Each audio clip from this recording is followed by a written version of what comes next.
Hey guys, so a lot of people have been reaching out to me and asking what app I used for my podcast.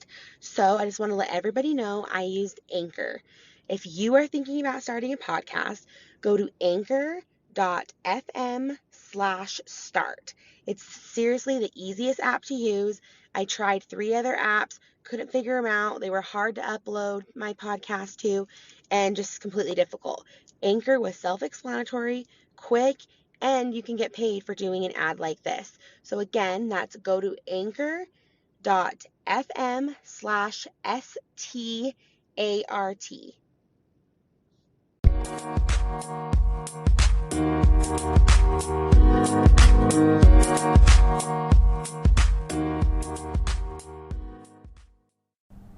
Hey guys, this is Desi, and welcome back to my podcast, Candle in a Dark Room.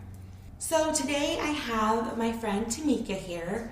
Most of you know her. She is the one who helps me with my social media, her and my sister-in-law Beth. And so she's a great help, and I just am excited to have her here today.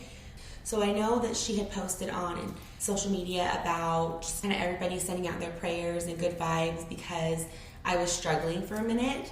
I'm just going to kind of explain the whole situation that happened and what kind of re-triggered me and put me down the spiral. So in May, I found out my old stepdad was arrested for child pornography. A couple of Mondays ago, a detective called me and told me that not only was my stepdad arrested for child pornography, my old stepdad, for child pornography, but he also said that he had every single picture he had printed my face and cut it out and put it on each picture. He also said that there was well over 200 pictures, which kind of blows my mind because I don't know where he got 200 pictures from.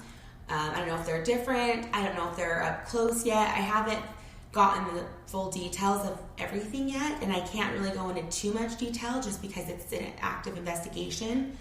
And also, I have to go to court and testify and kind of do the whole thing all over again. So that's why Tamika's here today. We're just going to kind of talk about what happened and just kind of the re-triggers of things like that happened and kind of put us back in that dark place. So yeah, I just remember when you texted me when that happened, and I just my heart dropped. I was like, this is not happening again. This is insane. I cannot even imagine what you were feeling. So explain to everyone what were your first thoughts and feelings, and where were you at headspace wise once you got that phone call and heard those words? So I was actually at work, and that was really hard because being kind of in that environment was just different and stressful because it was with people that I'm not fully comfortable with. Fully express. Right. And at that point though, I couldn't really hide it. So when he called, I was in my office with 2 of my coworkers, and we had just been all joking around and having a good day. And then I get that phone call. And as soon as I heard, this is Detective so-and-so, I automatically was like, oh crap, what's going on? What did he do? Maybe they're going to ask me questions, whatever. I knew it had something to do with him because, I don't know who else it would be. So he just kind of started off the conversation by saying, I don't really know how to tell you this. And again, that was just kind of made my stomach also sink because I was like, okay, how bad is this? So when he told me, that he had found the pictures and with my face cut out on every single picture, I instantly, first of all, my coworkers were sitting there and said that I went white, that I just blacked out. And honestly, I think I did kind of black out for a minute because I don't remember exactly what I said back to him. I think I kind of just froze and I was like, wait, what? And then he explained it again, told me a little bit more details about it and kind of the process and what's going to happen next and this and that. And honestly, it was all gibberish at that point. I was fully when something happens and that anxiety, you feel yourself shaking from the inside. Right. And that's what happened. I legit was I'm shaking now just talking about it, my voice and stuff. But when I first heard it, it was literally my insides, my stomach, everything was just what the fudge, So that was just really a lot. So it took me a second, I called my mom. No, I'm sorry. I think I called Nick first, my husband, and told him the situation. Then I tried calling my mom. My mom didn't answer. So then I ended up calling my brother, Anthony, and he answered, and I told him. And at that point, I kind of remember like crying and just being like, I don't even know how to tell you what I just heard, blah, blah, blah, and just kind of it came out. Mm-hmm. And I just remember he was like, okay, you need to come home. And I was like, I can't, I'm at work. Oh, and mind you, I had just had a migraine, and I had posted about it, that I had a migraine that night before, like excruciating migraine, like I was puking and everything. Mm-hmm. So I had missed work the day before already. And with my work, you have to have like PTO to miss. And so anyway, it was just a stressful situation. And so I was kind of like, I can't leave. And, you know, of course, he was like, you know, you can't be there right now and work. Yeah. And there was no way. Like, I was all over the place. Yes, yeah. And then I also called my aunt. My aunt is like so this is my mom's sister. And she's like my other mom. Like, she's my other go-to person. And, you know, I go to her for almost everything, especially when my mom's not available. Mm-hmm. So I call her, and she, you know, just reacted and was like, oh my gosh, like, I'm so sorry. What do you need? And again, it was all, and I don't even know why I was calling her, because I don't really know what, like, I needed. It was more of just, like, comfort. Yeah, like, I didn't really know what was happening. So at that point, I didn't really think about anything. Mm-hmm. I was just, like, my mind was in many different, like, areas and all over the place, and it was kind of just a weird situation. Of course, I was thinking, like, wait, has he been following me this whole time? Yeah. You know, and here's the thing, is about 3 years, well, maybe about 2.5 years ago, I started thinking that he was stalking me. Mm. I started getting phone calls, and I would just hear breathing. I would see him in different places. And again, here's the thing, the reason I never really reacted, I almost thought it was my PTSD. Mm. I was like, okay, Desi, you're imagining stuff. Yeah, like many times, even Nick, because he's seen pictures of him so many times, we'll be at the store, and I'm like, oh my gosh, is that him? And he'll think it's him. And then we have to, like, double take and see. But a couple times, like, I'm like, oh, I think I saw him. Like, I'm pretty sure I did. But again, I just kind of brushed it off. I remember before my dad moved, having him come over, and my stepmom, and telling him, I think he's calling me and stalking me. I told a couple people, and everyone just kind of, and I don't blame anybody for it, but everyone brushed it off. Well, they probably just didn't want to, like, be like, oh my gosh, like, feed into it, because they didn't want you to, like, and I think they really did just think it was my PTSD, just thought I was just being crazy and imagining it. And not because they were trying to, like, not validate what I'm saying, but I think they just had no idea that it would be real. Mm-hmm. And that's the thing. It's like nobody really thinks that this is really going to happen. Like, there's no way that this is, like... No. Like, nobody's that psycho. Like, I always knew he was crazy, obviously, and had issues, but I did not think it was going to ever be this level. Yeah. Like, it's been 15 years since he's been able to do anything to me, and he's still obsessed. Like, this isn't just a little obsession. This is a full-on obsession. It was on his phone, his computer, his apartment, his screensaver. The detective, the cops asked him who I was, and I don't remember exactly the words he said, but basically he said, like, oh, I'm either said I'm his girlfriend or I'm dating her or something like that. Because they probably didn't want them to be like, this guy's crazy. Right. Like, yeah. So he said that when he saw all the pictures, that he was like, hey, who is this person that he's putting on every single picture? And so he said, he was like, I'm going to look up his original victim, because they can see, like, their, you know, obviously their first offenses and stuff. So he saw that he'd already been convicted, and looked me up on Facebook and saw my profile picture. And it was like, that's her. That's the person. Mm. So that's when they decided to call me. So I remember I got in my car. I tried calling my bosses again. Of course, when you need people, everybody's busy. Nobody's answering. Everyone's in meetings, and I'm just like, okay, well, I'm just gonna leave. Yeah, my partner, he's just like, go home. I'll send him an email. Like, just don't worry about it. So I drove home, and honestly, on the whole way home, first of all, I don't even know how I got home. Like, I drove, and I just was so out of it. Yeah. It was just, luckily, it's just, yeah, and luckily, it's just routine that I made it home. So yeah, I came home. And this was really cool. You know, I got here, and my sister-in-law Beth was here because she'd been watching my kids. She missed school. She didn't go to school that day. She wanted to stay. Next thing you know, Anthony's here, my brother. Then next thing I know, my other brother's here. My dad and then my sister showed up, and eventually my stepmom. So it was just everybody showed up. And then later on that day, my cousin ended up showing up. Yeah. And so it was really cool. I mean, it was overwhelming because I was like, whoa, this is a lot of trying to process it. But it was so nice to like have my family here and support. My mom actually ended up coming over too. I forgot, but yes, she came too. So I had, my whole living room that we're sitting in right now was full of my family. And we were all just kind of trying to process everything, going in detail, talking about it, trying to figure out what happened. Like, why did he do this? Why is he doing this? And again, I don't know why I try to do that, because I do that often. Because you never understand. Right. You can't understand someone who's that psychotic. No. Like, you just can't.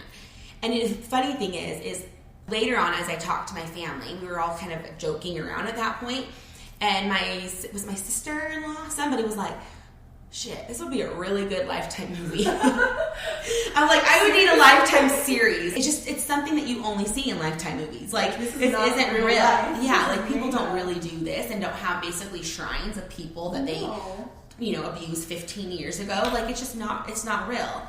And yet it is. And it's my life. And here's the thing is, like, my entire life, I feel like there's always something. And that's how it's always been. It's one thing after another. If it's not something, it's something else, and it gets really old sometimes. And when I was driving home, that is one thing I do remember, is I remember like praying and just being like, what? I don't understand your purpose in this anymore. Why is this like, I'm already following what I feel like God wants me to do with my podcast and do the stuff to get, help people and to get my story out there. But why does there need to be a sequel? You know what I mean? Why does this have to continue? Why is this not ending? Like, why won't he leave me alone? And that's kind of where I was at for a minute. And after I found this out, I was in a dark place for about a week. It was really rough, at least 4 days. Like I said, my first initial thoughts were like, I can't believe this is happening. I can't do this again. Yeah. Like, is this even my real life? Like, I fought too freaking hard and long to be where I am right now, to let him come and do this again. Exactly. And that's where I can't help but kind of let it pull me in that dark place. Mm-hmm. And that's when everything happened, and it was a lot. And I think those were my first thoughts, were just, what the hell and why? Yeah. This is not real life. Exactly. Yeah. So, what was your husband's reaction to? Honestly, it's funny because I told him later on that he didn't react the way I thought he was going to. Yeah. And not in a bad way. He was just a lot calmer than I expected. He probably knew he needed to be that way, because he didn't want to be that anxious and then set you off to be super anxious. Exactly. Because now we talk about it, he gets all fired up and pissed off. Oh, I'm sure. He hates the guy. Yeah. But at first he was like, wait, what? And I told him again. He was like, okay, babe, calm down. Like, why don't you just come home? He did that kind of thing. Also, when I did bring it up to him about his reaction, he was like, honestly, one, he's like, I was trying to stay calm for you. And two, he said, I wasn't surprised. Mm-hmm. He's like, we felt that he was doing this for this whole time, and now it's just validated, right? He's like, but it wasn't a surprising thing, so I didn't really react with a surprising reaction. You know what I mean? Just kind of oh. Yeah. Which, it was weird to me, because everybody else, though, that I've talked to was like, what? Like, what? Like, nobody knows what to say. Like, everybody I've told, which, I've only told a group of my people, because it's something you don't really want to announce. It's not something you talk about. Mm-hmm. And, here I am talking about it on, whatever the whole world can hear. But at least at the moment, I just told kind of just my circle. But I needed to tell my circle, because, especially with what I'm doing, like you and Beth and, my family and my best friend, I needed to tell those people, because this is what I'm doing now. Mm-hmm. And I think that was what was such a bummer too, was here I am doing this and putting my life out there and telling my story, which is already really hard for me, because if you knew me, you knew me before, nobody knew my story. I didn't ever talk about my story. None of my friends that I just met, my best friend since, 4th grade knew, because she's always known. But, people I meet now, I don't tell my story to, because you just don't. Yeah. And whenever I have, everybody's like, I would never have guessed, because it's just not something I try not to carry it around, Yeah.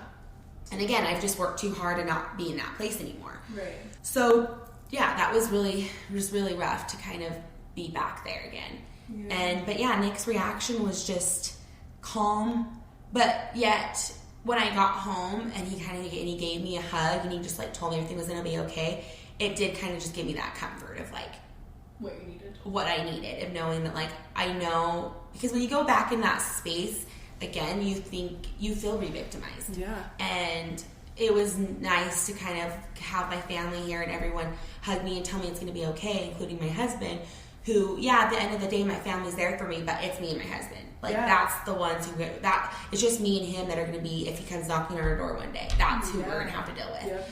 And it was interesting for both of us. It took a couple days for us both to kind of even fully process what's going on. Yeah.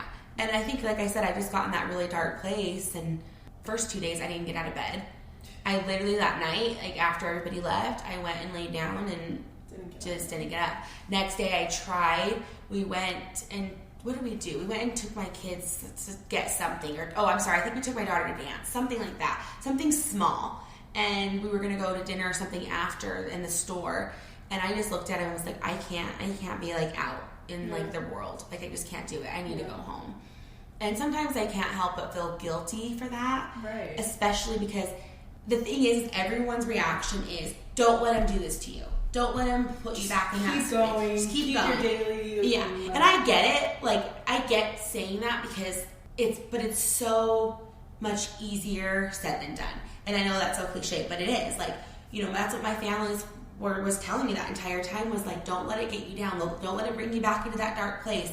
And again, I was trying not to, but in that moment of that hopelessness that I felt, and that's kind of where I got to. That's why I kind of just like turned my phone off and just kind of like stopped answering people's messages for a minute.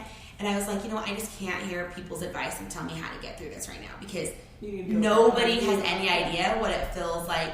I mean, people do, but it's not common for anybody else, especially in my family who hasn't been through this, to know exactly what I'm feeling about having to go through this again. And I don't think you can ever tell someone how to deal with such a life-shaking situation like that. Right. I feel like you've already been through this.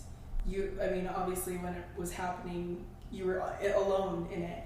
Right. And so now you do have your family support, and so of course no one wants him to win, because I feel like, the situation happened and it's like, why? And I feel like that enemy is just still trying to like defeat you and your purpose. You've helped so many people already with the podcast, so it's like, no, we don't want him to win. We don't want him to think like, oh, you can do this to me and send me into this whirlwind of like no turning back again. Yeah.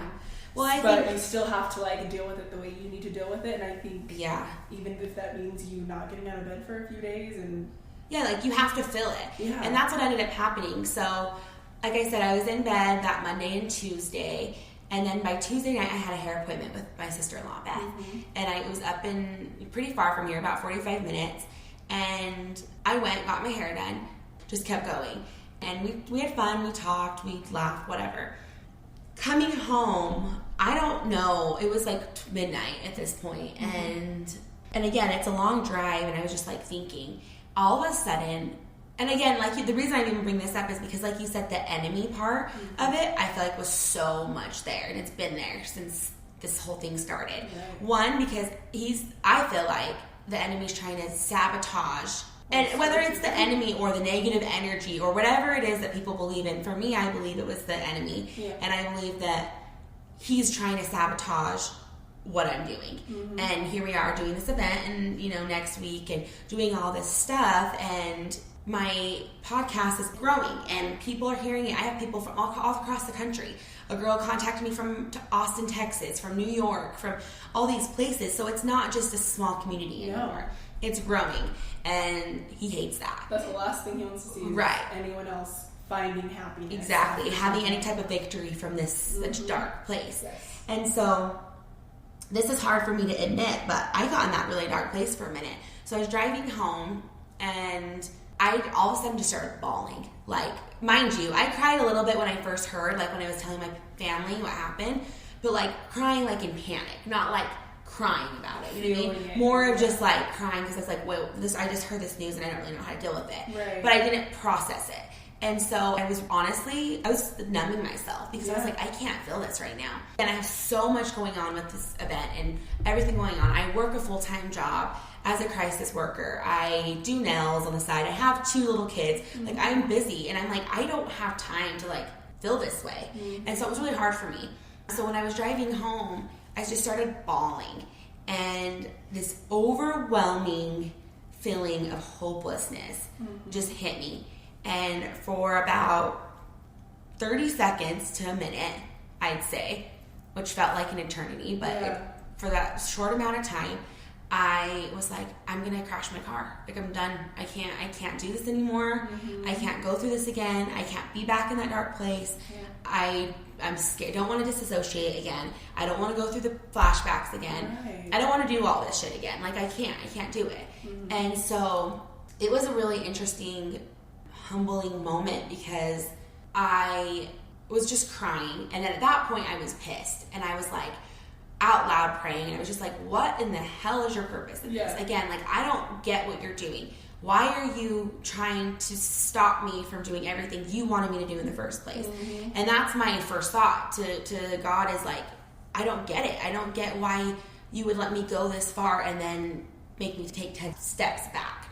And then I pulled in my garage and I texted my husband and I said, I need you to come downstairs.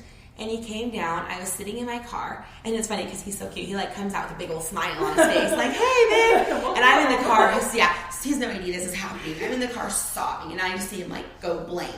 And he's like, "Whoa, what's going on?" And he came over, and I just like fell in his arms, literally. And again, it sounds super dramatic, but like that's what happened. I literally just like fell to his arms and like couldn't even hold myself up, and I just started bawling, and I just told him, I don't want to be here anymore. I'm done. I can't live anymore. I just want to die. I was like, I don't want to do this ever again. And he got choked up, and it was just a really like moment with the both of us of just like, he just held me while I cried for about, I don't even know how long, for a minute. Let you feel it. Yeah, and just let me feel it. And I was just like, needed to be in that moment. And I needed to be mad, and I needed to be pissed, and I needed to be angry and cry, you know? And so we ended up calling my mom for some reason. I was like, I want to call my mom. It's like 1 o'clock in the morning at this point. So I call my mom, my poor mother, freak her out in the middle of the night, wake her up. We end up FaceTiming, and she, was talking to me, and she's like, I don't even honestly remember what she said, but she was like, he can't hurt you anymore, and that's the thing, is he can't physically hurt me anymore, and he can mentally mess with my head, but I have to decide how bad, and that's where it comes in.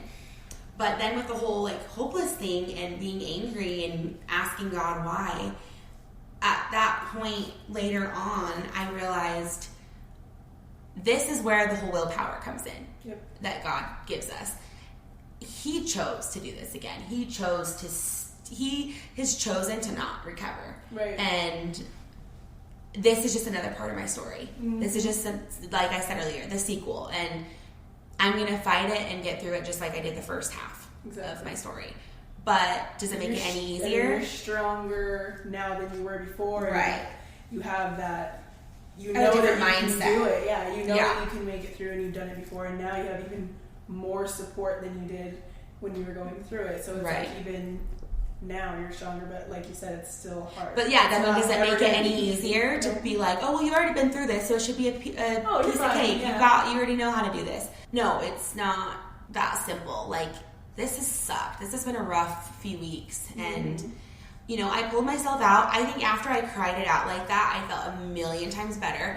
Oh, yeah. The next day I went out, started like getting better. I've been going to the gym, like just trying to do things for me. And I think that has a lot to do with it too. I think why it hit me so hard is I'm trying to do all this stuff to help other people, but I'm also have to be careful not to lose helping myself. Oh yeah, because that's easy. Balance. Right, and that's where it's hard. And I've been so busy, like everyone's been telling me, like, you need to slow down.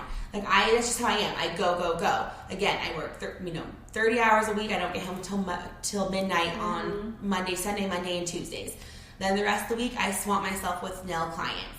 And then I am working on the podcast, trying to fit this in, and doing all this stuff. And I'm not taking that moment to breathe and like soak everything in. And so, yeah, I did that week, and I took my kids swimming, and we took some time together, and it was nice, but yeah, I don't know. It's just, it still sucks. Yeah, it's still not easy, and I mean, I think we can all just hearing, like, not even knowing or being here to, like, feel, like, see how you're dealing with it, like, just imagining, like, what you could be going through or thinking is already insane. It's a weird feeling, and the thing is, I can't even verbalize it.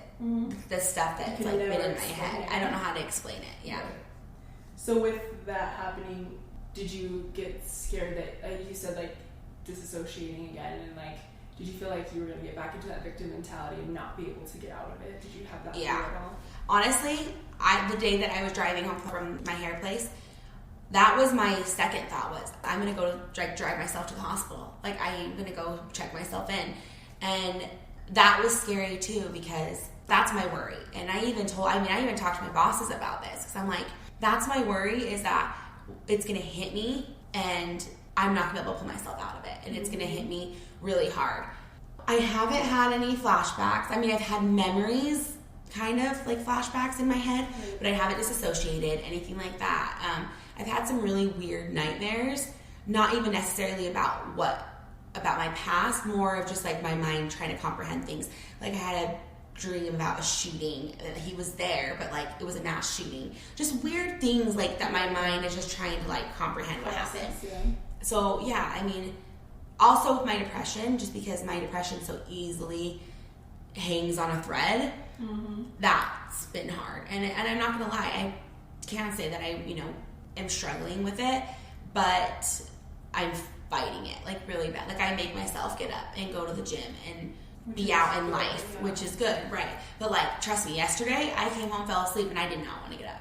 Like, I was just done. Like, I just was like, I'm too tired right now, and I forced myself literally with everything I could to get up and go to the gym and do things, and that I think ended up helping in the long run, and I was glad I did that. But yeah, I think whenever anything triggers you, whether it's big like this or even small, even when just thinking he might be stalking you, right, not knowing. Exactly. With that, when you have PTSD, anything like that, you automatically, I think, go to that place, and you think, oh my gosh, here it goes. It's all going downhill from here, And so yeah, it definitely came in my head, but I had 2 kids to take care of and too much stuff to do, and I know that, and so that helps me to kind of also pull myself out of it.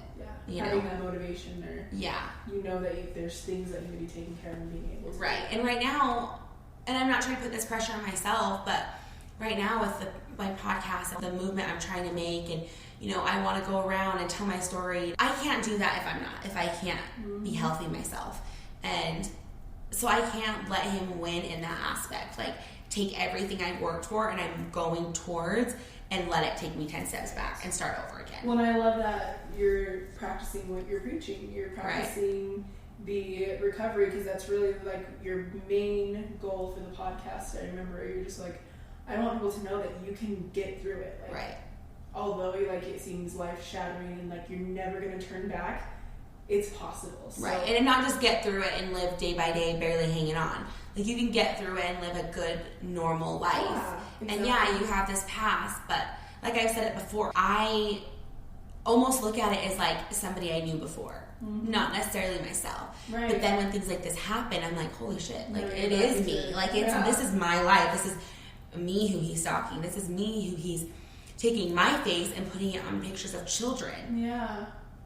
For his own selfish needs. And that, I think, was the other thing that was really messing with my head, was like, he put me and associated me with this situation. Yeah, and that was pretty effed up. That's the part that I think got me really having those twisted thoughts of what in the hell is happening. Right.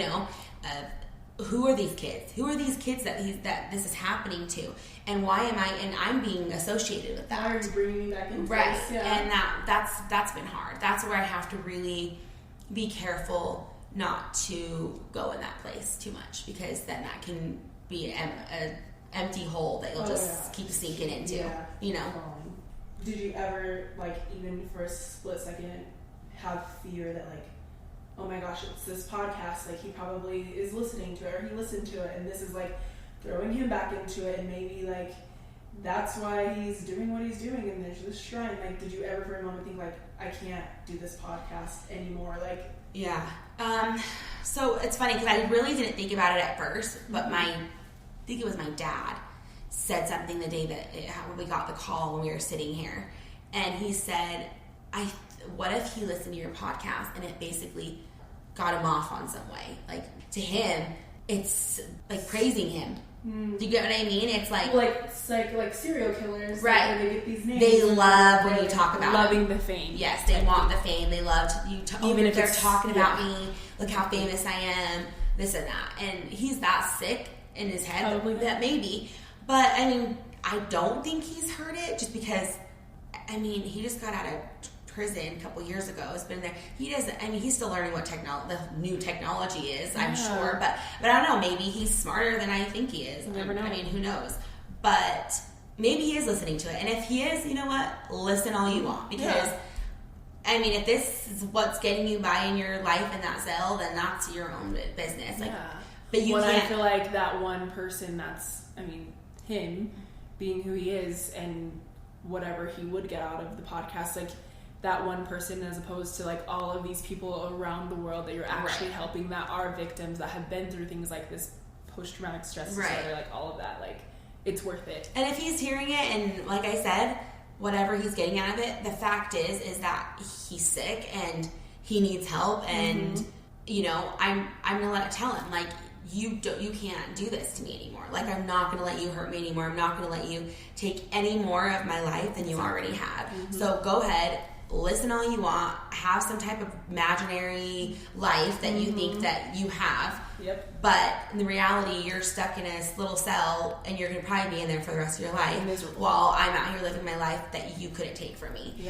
But yeah, I mean, it was really scary to have those thoughts. You know what I mean? And the whole thing with the podcast is like, I didn't necessarily think about stopping it for a second. I kind of was like, wait, was this the right choice? Yeah, did I bring this to myself? And I actually had a friend who even kind of said that. And I don't think she meant it in a rude way, but she was like, do you think putting that out there into the world and that energy made it come to you? Come back around. And I was like, first of all, no, because one, he's already been doing this based on what the detective stuff said. It's been happening for a while since he got out. My podcast launched in March. Like, it's not like this has been happening for the whole time. He's been sick this whole time. Maybe it made it a little bit more intense. You know what I mean? I don't feel like he just randomly was like, here's the podcast, like, I'm obsessed with her. Right. Let me go take 1,000,000 pictures. No, I think this has been happening for a while. And originally, my calls were happening for already 2 years. That's been happening. And so it's been happening for a while that he's been doing this. At least 2 years. That I can for sure guarantee that I know when things started. So, no, I don't think that's the case. But, and you know, when my friend said that to me, it kind of hurt, because I'm like, you know what? It's not putting it out into the universe because I'm praising him. No, I'm doing the complete opposite and saying I'm a piece of shit he is. And so however else anybody wants to take it, that's their thing. I'm doing this to help other people, not to, you know, basically brag about my story. Like, that's not my point. The energy that you're putting out is that you wanna be there for someone else. And you want someone else to have courage to do this, heal and get through it. That I want to give out the survivor warrior energy, not the victim mentality. And I personally feel like not saying anything about it and just kind of staying in my little dark hole, keeping it to myself and not talking about it, is letting him win more. Because pretending like, oh, everything's fine. And that's the case. And this is a problem with society nowadays, is that I'm trying to get rid of that stigma. They want to filter it. Let's not filter it. Like, why are we hiding what happened to us? Why are we not, like, letting people know that this is wrong and this is not okay, and this is out there too, you know? And it happens way more often than we'd like to. Absolutely, like all the time. And so yeah, no, I don't think that me talking about it brought some kind of negative energy for him to think it's okay to come and victimize me again. Come back and... Right. And that's the thing, another thing that the detective said is, you've been listed as the victim, you were being re-victimized. First of all, I hate the word victim. And I've made this clear before. Hate it. And he may have re-victimized me, quote unquote, but that doesn't mean I'm a victim again. I'm not a victim again. I'm going to go to that courtroom when I testify against him as a survivor that I've worked so hard for to put him away. Exactly. And basically look him in the eye and be like, you're not going to do this to me again. No. And not only are you not going to do this to me, but you're not going to do this to anyone else. Because that's honestly been my biggest fear. Mm-hmm. Even more than him bothering me was him hurting anybody else. Yes. And so knowing that I have the power to keep him in there so he doesn't do that to anybody else does help, and helps me feel better about it. So yeah, I mean, so the quick answer to that question is no, I was never going to stop my podcast because of him. Never thought. Was I a little bit nervous to kind of jump back in? Because part of me is like, how can I be out here telling everybody to have hope and do all this stuff as a survivor, but then here I am in my own life fighting it all over again. That was a little bit hard, and that's, again, kind of crushes my spirit a little bit, and it did for a couple days and, about a week, and that's when I messaged you guys, and I was just like, I don't know if I have a purpose anymore. Yeah. And then as I sat in it, I was like, you know what, no, if anything, I have a bigger purpose, because now, not only along with the other things I want to do with this podcast, but now I'm going to fight for the victims and let the court system know that this is not okay. No. They told me that they were going to protect me. I went to the court hearing when he was up for parole, and I told them the impact it's had on me, and I told them that he was obsessed with me. He always said that he would never let me go and that he would always find me and blah, blah, blah if I ever said anything. And I know a lot of people, again, always tell victims, oh, it's just the victim mentality of they're not going to do that. They're not going to do that. And yeah, you're right. Most cases, they don't. Most cases, your perpetrator doesn't bother you again, and they do their own thing when they get out and either bother other people or whatever. But it still happens. It does still happen. And when it does happen, don't make people feel ashamed about it. Yeah. And I don't think anybody made me feel ashamed, but I think I felt ashamed. I let myself feel ashamed by it because of the stigma of, did I bring this on to myself? Right. And that took me a second to get over. But no, I'm going to continue my podcast. I'm going to continue to reach out and help people like I have been. And I'm not going to let him, take this away from me. I love that. So. And so with that, how do you feel like this is going to affect, like, going forward with this situation happening? Like, what are your plans for the podcast? Do you feel like your plans, they already had in place and you're just like, this is happening, and you, like, are more motivated to, like, do everything that you've set out to do? Like, how do you feel like it's affected what you want to do moving forward with the podcast? Yeah, I mean, I think I'm just going to keep going. I'm just going to keep doing what I'm doing and making the plans that I had, and still keep talking about it and talking about not just sexual abuse, but all other issues. But definitely sexual abuse is my number one priority in this, just because I can relate to it the most, but not only that, but because it's such a common thing right now, that it's happening so much. Right. And so for me to make sure that my voice is being heard in that area, I'm going to keep going.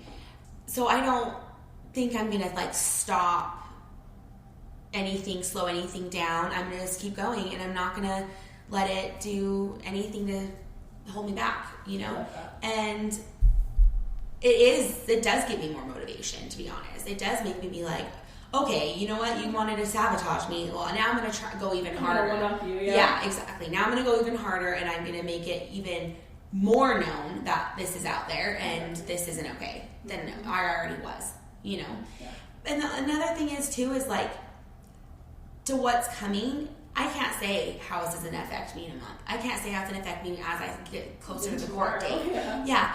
And I'm honestly, when they set the court date, I'm a little bit nervous, because that's when it's going to be real, when I have to actually go into court and face it, and they're going to show me things and talk about it, and that kind of stuff. That's where I think it's going to hit me, and I'm going to probably have to step back for a minute again and just kind of be upfront with everybody and be honest and be raw and let people know that it's okay. Just because I'm an advocate for all of this doesn't mean I still can't be in my You're not space. Untouchable. Right. It still doesn't mean I'm dead inside. I still have my emotions that I'm going to have to work through, especially because I have my mental health stuff. And I'm going to have to fight it, and it's going to, be hard and to not let it full on take over me into that dark place. But I have my husband, I have my family, I have you and Beth that keep me and my movement and my plans going. Mm-hmm. And so even if I take a day or two to kind of relax, even if I take a week, I know that things are going to still be still going to be taken care of and okay. And yeah, and I think, you know, the reason I wanted to share this with, you know, everybody today too is it's okay to feel the way you feel. It sucks that I kind of was in that suicidal mindset for a minute. But it's reality. It's reality. It's my life. It's my real reality of what I'm facing right now. And it's raw and it's emotional and it's hard, but pretending that everything's fine and and if I would have just kept going and kept a smile on my face, it was going to hit me 10 times harder. And when it did hit me, because I kept it all in, it was going to hit me worse than when it hit me the other night. And I might have crashed my car into the wall. You know what I mean? Yeah. Eventually, because you can only hold on to so much. And like I said, releasing all of that I did have that night, all that tension and anger and anxiety and all that fearful stuff, made me feel a lot better. I did feel that release off my back. Yeah. So yeah, I mean, if you're feeling, and even if it's because you're not being re-victimized, but it's something from 10 years ago, 3 years ago, whatever the situation is, you feel it. Like, you want to cry or you want to scream or you want to do whatever it is that you need to do to deal with what's happened to you. Do it. Because if you don't, it's going to end up hitting you worse. I feel like that's like the first step of like recovering and moving forward. And healing, yeah.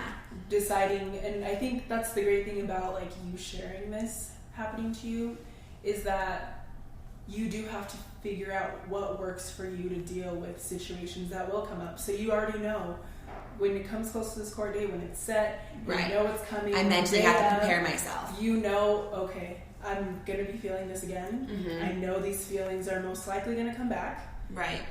I know that once I, go into court and I face him and I face everyone and do what I need to do, I'm going to need to like take a step back for a little while. And the fact that you know that is so important. And I feel like people need to understand, like, decide how you need to heal. Decide what you need, so that when you do have these unexpected situations come up, you know how to deal with them.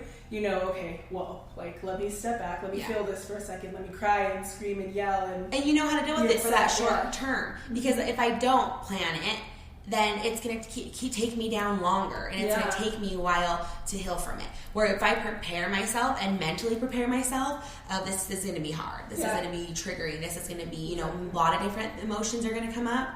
Then I know what to prepare myself for and how to prepare myself for it. Because who knows? I might even, at the end, like, I'm sure I'm going to be super anxious up until then, until I actually am on that stand, and I'm going to be probably super scared up there. But who knows, when I'm done and I tell him those things and tell him that he's not taking this away from me again, and I'm going to watch him go to freaking prison for the rest of his life, then I might feel this empowerment of like, holy shit. You might feel like an overwhelming, just like warrior, like I just Exactly. So I might have many different emotions. I might feel lost, confused, broken, re-victimized, all those different emotions on top of feeling powerful and strong and brave all at the same time. But again, that's something that you just have to think about. I have to feel, and I think it's important for family to know, let your loved ones feel that. Don't make them feel guilty for feeling that. Don't let them feel guilty for laying in bed and crying for a couple days. Like, it's okay to, after a couple days, to be like, hey, let's not let this keep you down. Let's get up. Let's do something. Let them feel. Right, and then a couple days after that happened, my mom came over. It was the day after that whole meltdown, so it was Wednesday night. She came over, and I had just gotten my hair done, and it kind of got messed up, and so we were fixing it, and it ended up being fixed and was fine. But I was feeling really sorry for myself at that point. It was kind of like, oh, why is this happening? My hair, and then this happened, and oh, my life sucks. Like, just in a really negative mindset. Right. And I laid in bed and I covered myself with a blanket like a 2-year-old, and I was just like, just leave and go home. I want to be by myself. And my mom uncovered me, and she was like, hey, you need to snap out of it. Like, I'm not gonna. And I was like, just go away, go home, leave me alone. Like, just totally in a teenage, like, throwing a fit stage. And again, she said, I know it sucks, and she hugged me and let me cry, and she's like, but you're stronger than this. And then she was like, so let's get up, let's do something about it. She let me be in that moment for a minute, and I was, and So you have this couple of days. Gave me that strength to kind of be like, we're done. It's time to get up and let's continue. You know, don't let him pull you down anymore. So, but yeah, I think this whole thing was emotional for not only myself, but for my family. Like, it was, my mom walked in the door. At first, when I told her on the phone, when she eventually called me back because she was out of her meeting that day, she was pissed. She was like, what? I freaking hate him. Yeah. You know, I was like, she was angry, and I haven't really heard her that angry before, and so she was really upset. And then she came and started crying, and she told I saw her tell my stepmom, it just breaks my heart, but like we have to go through this again. And so that was really cool to kind of see her like care like that. Even though I know she does, but just to see it, you know? Right. And then... because as moms, we try to be so strong and like... Right, exactly. So to see a little bit of vulnerable, like, the real, raw feelings. Exactly.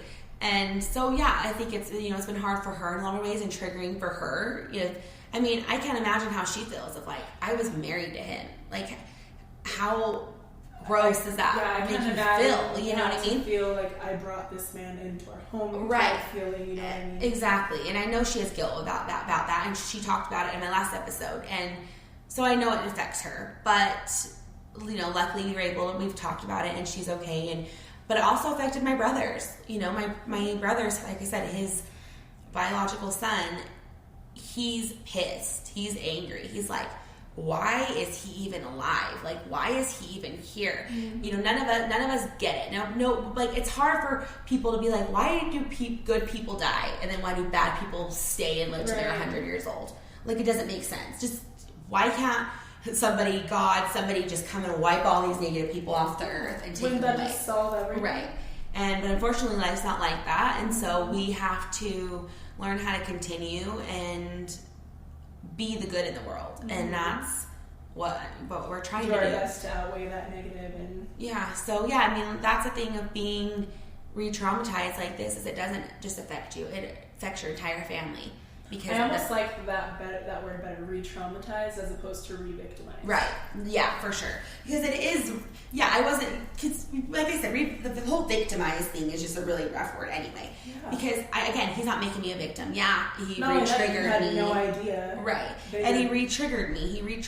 This is a whole traumatic experience, and so yeah, I think definitely re-traumatized is an easier and way better word. I like that. So, but it does affect your family, it affects your friends, because obviously they love you and they care for you. Right. They were there for you the first time, and then to like have to see you be broken down again for the same thing. Mm-hmm. Well, and that's why the worst. You don't want to see somebody you love go through something that traumatic the first time, and then to go through it again. Right. So, well, and I think the first time too is everybody's in shock. Everybody's in survival mode. Yeah. So nobody knows how to deal with it. Yeah. You know what I mean? And nobody knows the right things to say. Where the second time around, you've already been through it, so you can process it more.